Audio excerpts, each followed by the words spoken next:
बिस्मिल्लाहिर्रहमानिर्रहीम। अस्सलाम वालेकुम। Welcome to my again channel. आज आपके साथ जो मैं है कढ़ाई मटन की कढ़ाई गोश्त की जो रेसिपी लेके आऊँ। सबसे पहले हमने कढ़ाई में कुकर में ऑयल डाला, उसमें थोड़ा लहसुन चॉप किया और जो डाल दिया और उसको थोड़ा सा लाइट ब्राउन किया। और लाइट ब्राउन करने के बाद गोश्त को अच्छे से मैंने धो लिया था। 1 केजी गोश्त है, बकरे का गोश्त है और इसको हम ऑयल और लहसुन में जो है थोड़ा सा फ्राई करेंगे जब तक कि हल्का सा ब्राउनिश ना हो जाए, हमारा गोश्त कलर ना चेंज हो जाए। इससे क्या होगा कि आपके गोश्त में जो कच्चापन और जो स्मेल होती है ना गोश्त की एक, वो ख़त्म हो जाएगी। हिलाते रहिए, फ्लेम जो है कम रखना है, कुकर ये थोड़ा गहरा है। इस टाइम जो है चॉप किया हुआ अदरक, लहसुन और मेथी ग्रीन थी वो मैंने उसमें मिक्स कर दी थी। इनको डालने से भी बहुत ही उम्दा किस्म का जो है मज़ेदार हमारा गोश्त बनेगा। ले जी, गोश्त ने कलर चेंज कर लिया। इस वक्त जो हम इसमें है 3 अदद चॉप किए हुए जो है वो टमाटर डालेंगे। टमाटरों को काट के साफ़ करके पहले धो लिया था मैंने, फिर काट लिया, इसमें डाल दिया और इसको हिला दें।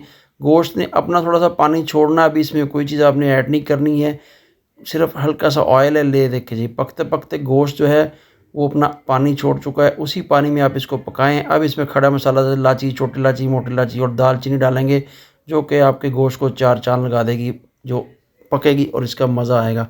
ले जी, इस वक्त जो है ये 2 अदद चॉप किए हुए बड़े प्याज थे, वो हम इसमें ऐड कर देंगे और इनको मिला देंगे अच्छे तरीके से। हिलाते हिलाते पकते पकते देखें पानी भी हमारा जो है जो गोश्त ने छोड़ा था वो ड्राई हो चुका है। इस वक्त हम फिर इसमें 2 कप जो है पानी अलग से ऐड करेंगे, जिसमें हमारा गोश्त गलेगा, अच्छे तरीके से टेंडर हो जाएगा। लेकिन दूसरा कप भी मैंने डाल दिया और अब हम कुकर लगाएंगे। कुकर आपने सिर्फ 10 मिनट लगाना है।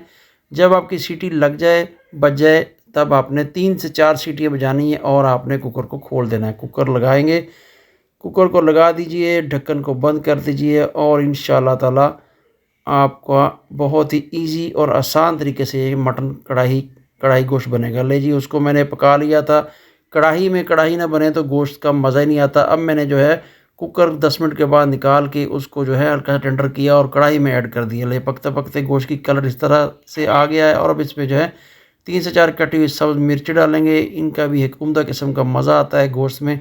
सब्ज़ मिर्च डालना बहुत ज़रूरी होता है। देखिए, इसको हल्के से हाथों से हिलाएं। फ्लेम आपने जो है वो मीडियम से लो ही रखना है। और कढ़ाई में जब कढ़ाई ना पके तो वो कढ़ाई नहीं होती। लें जी, इस वक्त आ गया है मसाला जहाँ डालने का टाइम। ये सारे मसाला जो है इसमें डाल देंगे अपने गोश्त में और इसको भी हिलाएंगे, जो कि मसाले अच्छे से आपके गोश्त को अच्छे तरीके से लग जाएं, सारे गोश्त में अच्छे तरीके से मिक्स हो जाएं। ढक्कन देंगे 10 मिनट के लिए हल्की आंच पे। ले जी, 10 मिनट कंप्लीट हुए, ढक्कन निकालें। माशाल्लाह, लुक देखें हमारे जो है कढ़ाई गोश्त की, मटन कढ़ाई की कितनी प्यारी आई है। इसको थोड़ा सा और हिलाएंगे। ले जी, फिर ढक्कन में दे दिया था दूसरी बार और 5 मिनट बाद फिर निकाला। गोश्त ने घी छोड़ दिया है, ऑयल छोड़ दिया है। हमारा गोश्त जो अच्छे तरीके से भुन चुका है माशाल्लाह। बहुत ही ईजी, आसान और घरेलू टोटके हैं ये। अब इसमें थोड़ा सा हम जो है आधी प्याली दही की वो ऐड करेंगे।